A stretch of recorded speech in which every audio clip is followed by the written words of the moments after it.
All right, so let's just have a little bit of reflection, a little bit of a discussion about what we've just heard. So I'm going to invite Jeremy to join us for the panel discussion that we're about to have. But also, can I invite a couple of other people to join us as well? Can I invite my Vice Chair of the Bernie Grant Trust, also trustee, campaigner for justice for the Windrush victims, and creator of the 100 Black Britons and founder of Every Generation Media, Patrick Vernon, to come down and join us. I'm sure I saw you, Patrick, somewhere. Look, if we're going to do this, folks, you've got to show, you've got to show some more.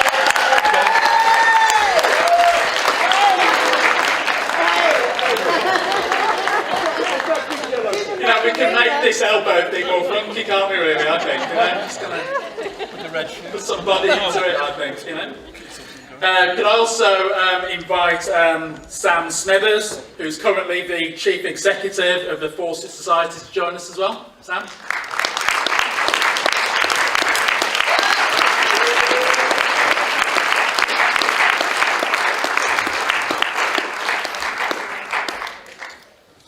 Also, Jermain Jackman, winner of Voice UK.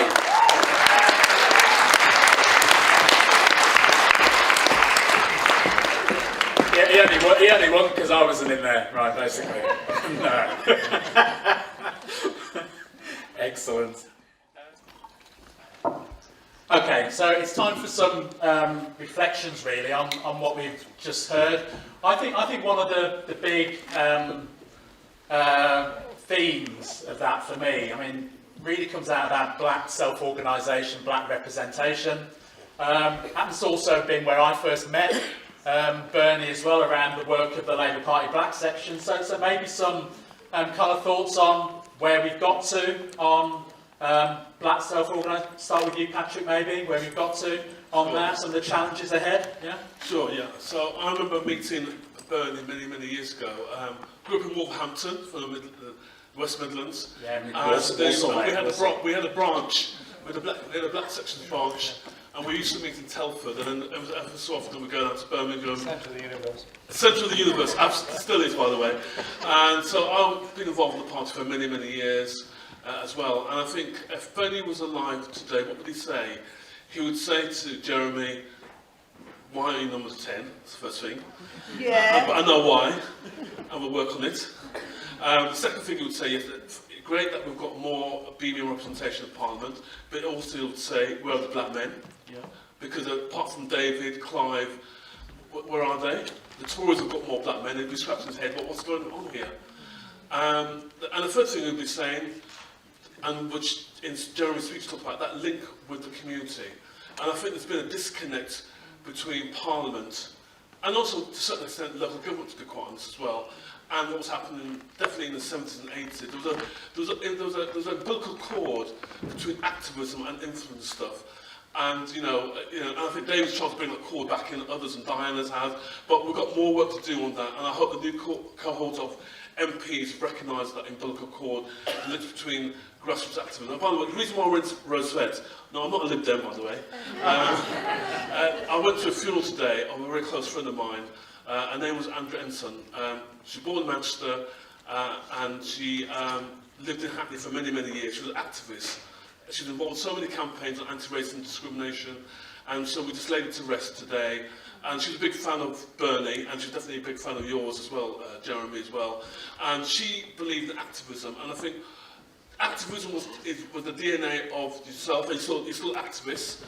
And when people were activists back in the day, it was seen as a dirty word. Today, if you're an activist, it's like a cool celeb. I'm an activist, but actually, what does activism really mean? And I think that's a key lesson that we have to learn, not just as a society, but within the black community, and also within the party as well. Thank you, Patrick. So, Sam, so you're Chief Executive of the Fawcett Society. What's your link to Bernie? Well, thanks very much. I used to work for Bernie, actually. Back in 1994 is when I first started working for Bernie. And actually, I'm a Tottenham girl, born and brought up in N15. And then moved to N17, and now I've gone all the way to N22. So that's how far I've moved in my life. And I know. But I mean, Bernie really opened my eyes, I think, to the importance of equality and inclusion, and also, you know, structural barriers to equality, and, you know, the institutional racism and sexism that we see in our society. And that's why you have to have active interventions if you want to achieve equality. You can't just wait for it to happen. You can't just educate people into it. You have to intervene to make it happen. So we have a women's shortlist in the Labour Party. It's incredibly effective. Over half of the PLP are now women. But you know, if you don't intervene to achieve, you know, representation of black men, then you won't achieve that, actually. You have to have an intervention to make it happen. So I remember people saying that to us years ago when I was part of Labour Party black sections, that, you know, you should just wait for things to happen, you know. Things will gradually kind of improve for you, just got to have a bit of patience, basically. But Bernie and others, plenty of people in this room, know that without that kind of intervention being organised on the ground and making a noise sometimes, even when I remember the then leadership of the Labour Party not being particularly complimentary, to say the least, about what we were trying to do to bring about Labour Party black sections. And now many of the things that we talked about are just commonplace now, and you think it was their idea, actually. You know, maybe it was, I don't know, maybe we just got it from them, I don't know. Jermain, so what's your kind of link to Bernie? Good evening, everyone. Yeah, you can sing if you want, by the way. Oh no, I'm not. I'm trying to get tired of turning up to a bit and singing. Well, Jeremy always asks me to sing, but I won't be singing today. I guess I'm coming from the perspective of the future, and what does Bernie's legacy look like for young black men nowadays coming up into politics, who are really passionate about politics and really want to do something about their community. Just like yourself and Patrick said earlier, I've noticed, and I'm very passionate about, the lack of black men in the party at the moment. So I kind of set up a group, reached out to a number of young black men under 30 in the Labour Party who are Labour Party members, and we've called it the 1987 Caucus. So, and obviously to represent Bernie Grant and him being elected as an MP. And it's about young black men sharing ideas, sharing resources, and coming together and trying to campaign and support one another and empower each other and create a safe space for us to have conversations about our political ideas. And those are one of the steps that Bernie has inspired us to this day.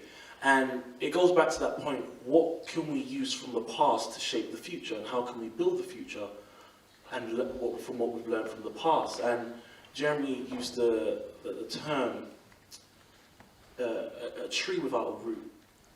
When we starve trees of their education, of their history and their culture, they have no roots.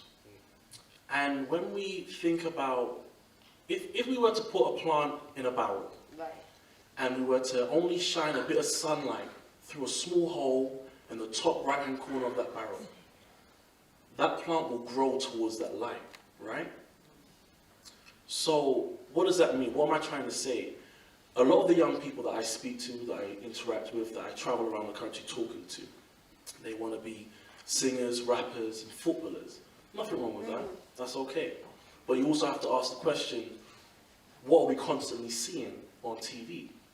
It's great that we're seeing Stormzy and Daves and Raheem Sterlings, and that's amazing.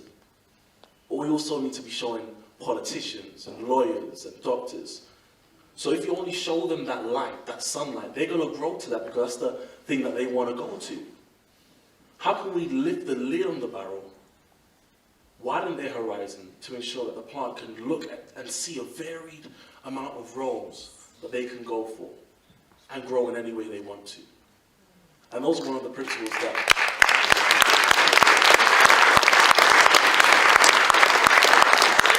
And that's one of the principles that lays the foundation. Now, I've never met Bernie, unfortunately. I was 5 years old when he passed. Not to make anyone else feel old. But I'm here representing the young people. Young people, make some noise. That's right. Great to see you in the room. But you guys, yeah, we're 25. Just turned 25 this year. But we are the future. And Bernie put forward amazing arguments. He fought the good fight. He was out there campaigning and protesting. I know, like, I was growing up trying to look for a role model. Diane Abbott came to my primary school when I was 6 years old. She inspired me to get into politics. Jeremy encouraged me to join the party at 11 years old. And when I discovered Bernie Grant and his politics, I was so excited that there was my parents are Guyanese, both of my parents are Guyanese, hence my Guyanese badge and my gold chain. Because you know us Guyanese, we like, where's David gone? Oh, he's gone. But it was great to... There are other places around there, you know? Yeah, absolutely. Jamaica's amazing, yeah. Great for Jamaica. But it's like, oh my goodness, I'm of Guyanese heritage. Bernie Grant's Guyanese. His story is very similar to my grandmother's story of her being a campaigner and a trade unionist in Guyana, coming over here as a nurse, being an anti-racist activist as well. She passed away 2 years ago. But I'm carrying on that legacy as well. So that's why I really resonated with Bernie Grant and his story. And that's why I intend to carry out and continue campaigning. Thank you.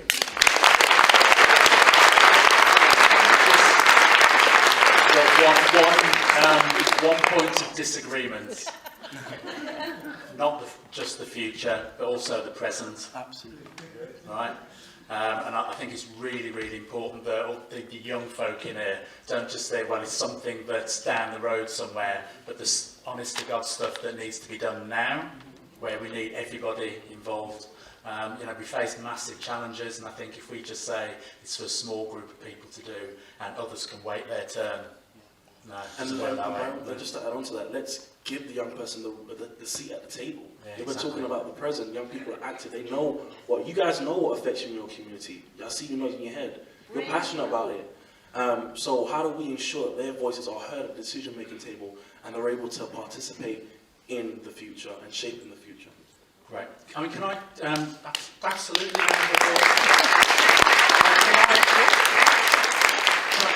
Turn to you now, Jeremy. Just, I mean, one of the big themes of your lecture was around well, internationalism for sure, but particularly around reparations and around slavery. I went to Ghana with Bernie long time ago now, yeah, and one of the things that we did was we went to Elmina Castle, which had a massive impact on me.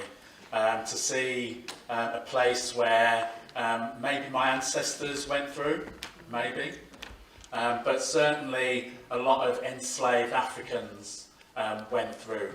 And I was interested that you chose that as one of the kind of big themes of your talk, Jeremy. Well, thanks.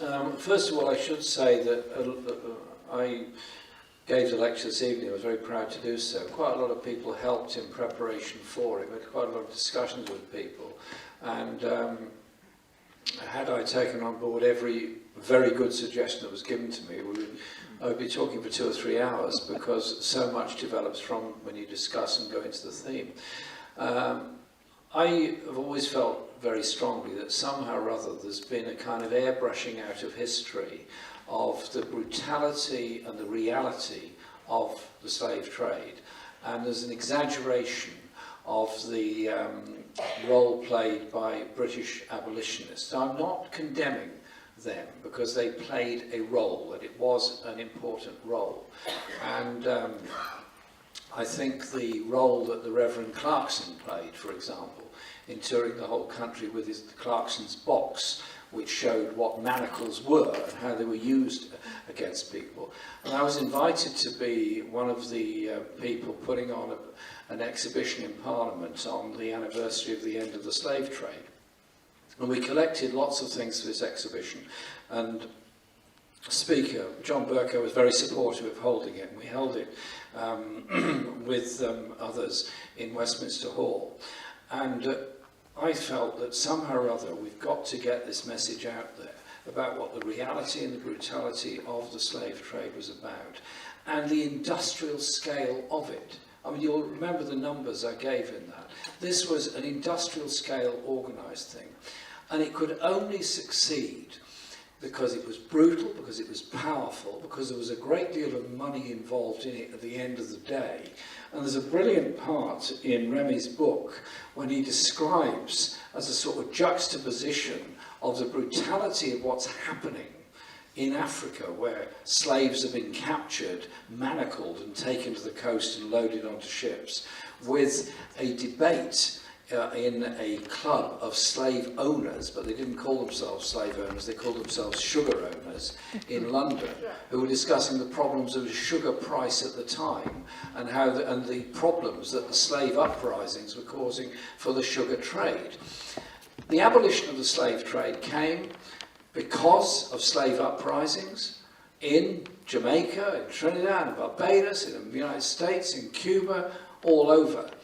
And it came also from opposition and wars in Africa, where unarmed or relatively unarmed African groups had fought against slavers that were going around dragging people off and sticking them into these actually European-style castles and forts. You saw one of them. There were others. The French and others built them that were a whole system where you would bring people in, load slaves in, load them on the ship and send them off. And they had a principle that they'd probably lose 20% on the way, and the rest would arrive and be sold at slave markets. And I just think people have got to understand that. And it wasn't actually that long ago. No. In historical terms, this was still going on in the 18th and well into the 19th century, and slavery went on for a long time after that. So that's why I do think that Black History Month plays, yes, it is important, and I fully support Black History Month. I think it's great, and it's a good step forward. But I'd much rather that a central core part of our understanding is about colonialism and what it achieved. And I remember, I'll finish on this because I could go on for a long time about this, the books that Niall Ferguson and others wrote, which were somehow or other trying to present the British Empire as this civilizing influence around the world. Compare that to an economic study of the effects of colonialism, which was turning an economy that didn't have steam, didn't have railways, but nevertheless was a functioning economy, into an extractive economy which fed the industries of the rest of the world. And that was surely the whole principle about colonialism, in particularly African colonialism. And I just think that has to be understood, so people begin to get an understanding. If all of our young people understand a little bit more about the history of this country, the popular culture of this country, the peasant uprising, and the solidarity that was often there of working class communities in Britain with the enslaved and with those Lancashire cotton workers who went through incredible hardship in order to support those that were opposed to slavery in the southern states of the USA. They went through incredible hardship by refusing to import cotton from slave owners in the United States. And that must have taken the most amazing leadership of those communities. And this was where the dissenting and non-conforming churches were very important in saying that everyone is a human being, everyone should be treated, because you can only support the slave trade if you dehumanize people because they're of a different group or a different race. When you've dehumanized people, as the Nazis did, you can get away with anything. When you humanize people, it's very, very different. And so I just want that history to be properly taught and properly understood, and that's what I hope we can do.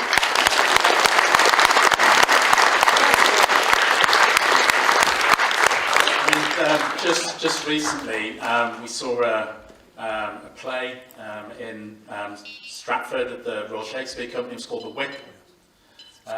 Extraordinary play, because it talked about the whole kind of process over the some of the debates, if there were debates, actually was totally corrupt what went on within Parliament, where many of the parliamentarians who were voting to end slavery were slave owners themselves. So the money that Jeremy was talking about, they're actually voting to pay themselves loads and loads of money for them and their families. And then, not content with that, of course, what they also did was they said, we're going to pay ourselves all of this money. We're going to abolish slavery. We're going to pay ourselves all this money, though, to do it, because it's our property, because our ancestors were property, apparently.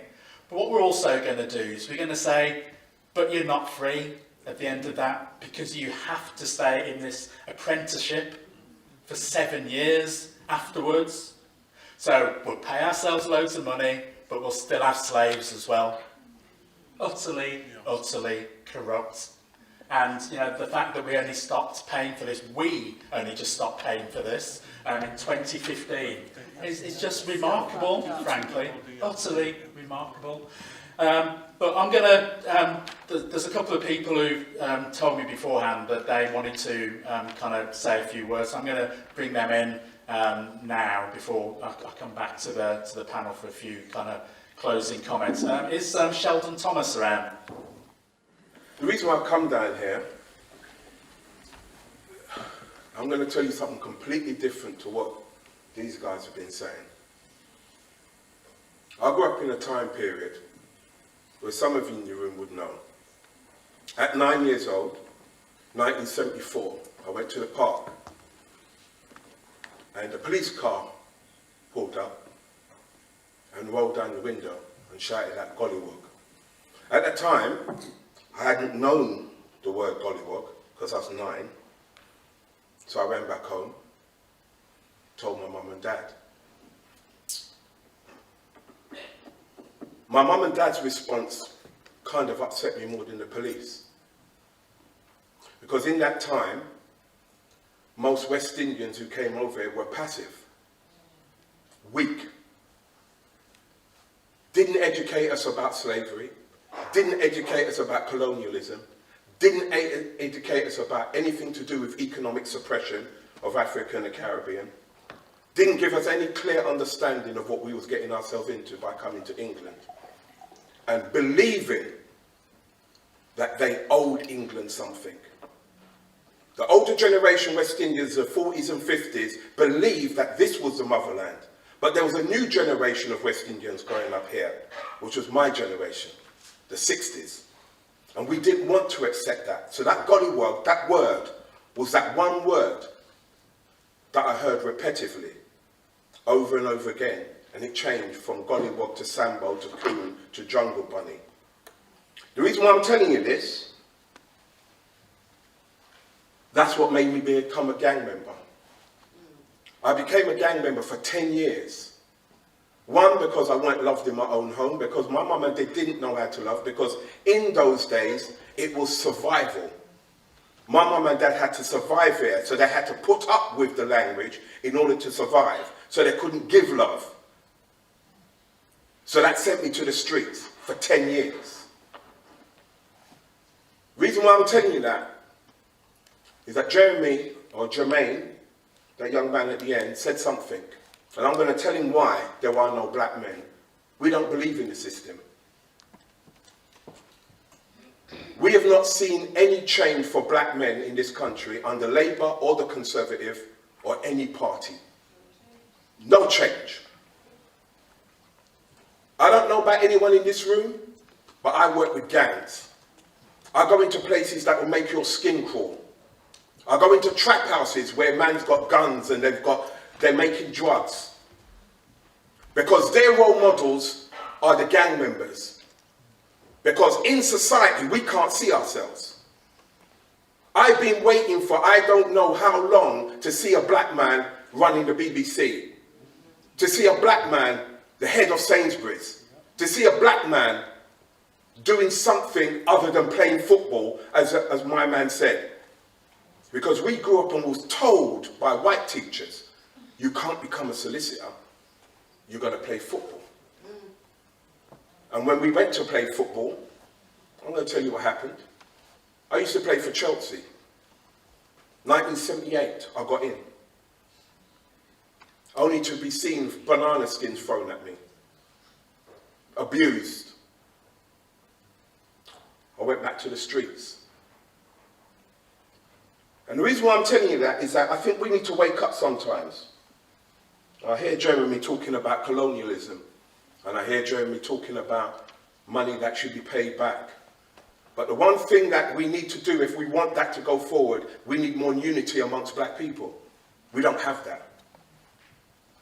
Right now in Britain today, I can tell you 10-year-olds right now in Stratford, in Church Road, down in Arsden, in parts of Tulse, who are 10-year-olds who are selling drugs on behalf of older gang members, and they look like me. Because society has a glass ceiling. Now, what's this got to do with Bernie Grant? I'm going to tell you what it's got to do with Bernie Grant. None of my friends have been shot dead due to gang violence. The last one got his head blown off next to me. I've been shot at 20 times, if not more than that, by black men who look like me. And the problem in our communities, poor white communities and black communities, we don't take ownership for the self-destructing nature that we bring onto ourselves. And we think that politics is going to change that. Politics can't change that. We have to start looking within ourselves. I learned that from Bernie Grant. And I'm going to tell you how I learned that.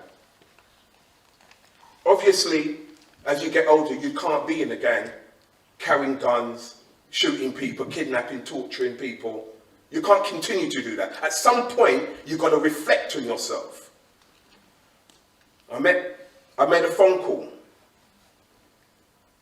to Bernie Grant's office, and I basically lied. I told him, I want to make a record. And I didn't tell him about my gang affiliation straight away, because I thought, boy, he's an MP, he ain't going to want to associate himself with some brother from Brixton. Brixton was bad enough because he was from Tottenham, I'm from Brixton. So we already had a problem. I'm from Jamaica, he's from Small Island. We had a problem. Guyana's bigger than Jamaica, just... But to us, everyone was small. And the one thing I've learned when I met Bernie, he turned up. This is what happened. We held the meeting, the very first meeting. And it was the first time black recording artists come together under my leadership. But I knew we needed something else. So I asked Bernie to come. No one thought he was coming. No one. Because he was an MP. He turned up, I think with one of his sons, which blew everyone's mind. I'm going to cut the story short because I know of time. I can see my brother looking at me. Personally, I should have been the one here talking. The manager should chill out. But we'll go into that another time. When the Labour Party is ready to have somebody real come up and talk, you call me.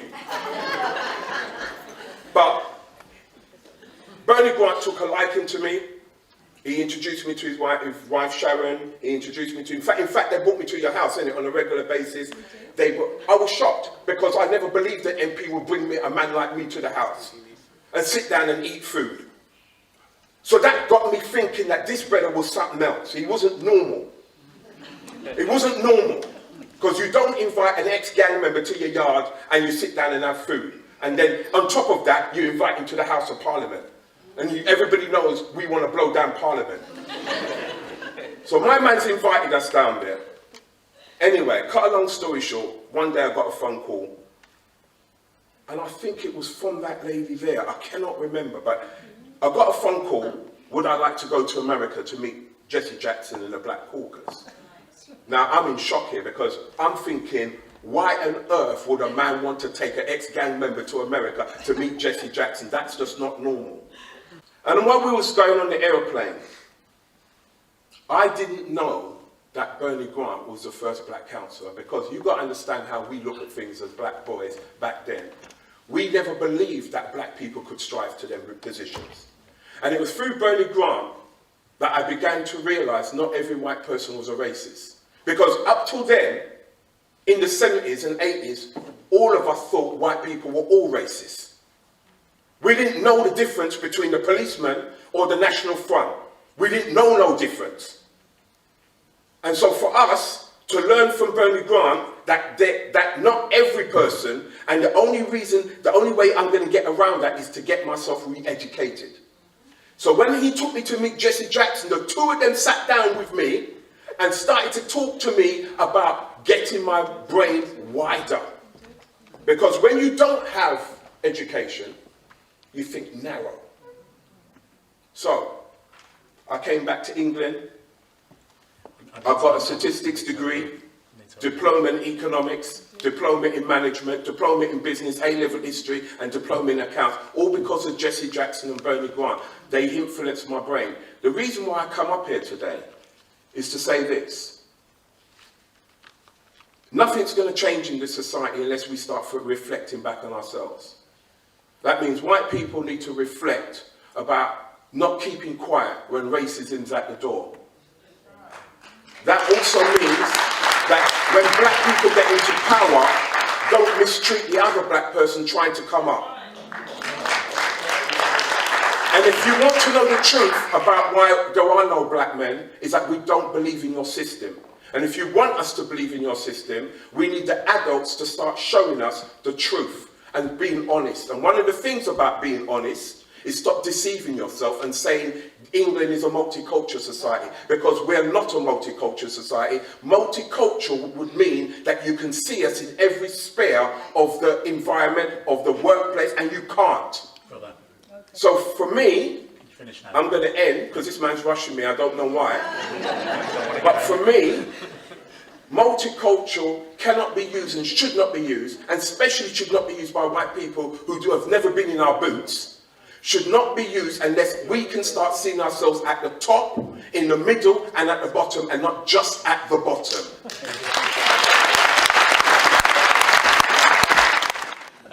One word description, what Bernie means to you. Start with you, Train. Inspired. Cool. Fun. Yeah, Actually, I think that's it. He was fun. Emancipation. Hope. And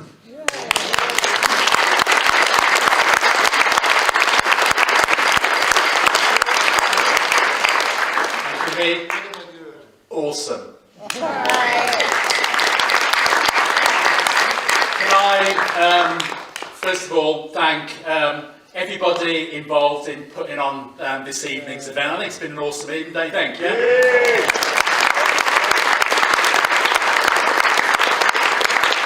Particularly want to thank Sharon, who did loads here.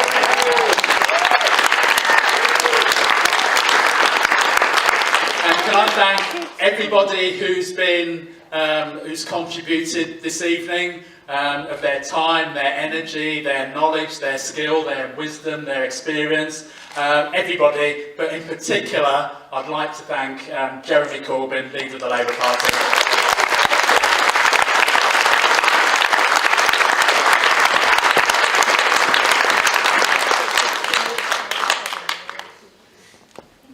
I couldn't hear that, that's in my bad ear. I just want to thank all the youth from the Woodside Academy. You're our future, and it's united to change. And you're our present, get involved in the movement, yeah? Can I just remind everybody that what I said earlier on about the need to keep this trust going, to keep not just the memory of Bernie, but to keep this work alive. So please do take out standing order, support the Bernie Grant Trust, get involved in the trust, speak up for the trust, invite the trust to come along to some of your events and talk about the important work that we're doing. If you've got links with schools, and then talk about the education resources that we've got, and the brilliant resources that we can start to raise some of these issues in our schools. So, most of all though, can I thank you all for giving up of your valuable time to come along tonight. Don't forget to buy the poster out there as well, signed posters from Linton Kwesi Johnson. Yeah.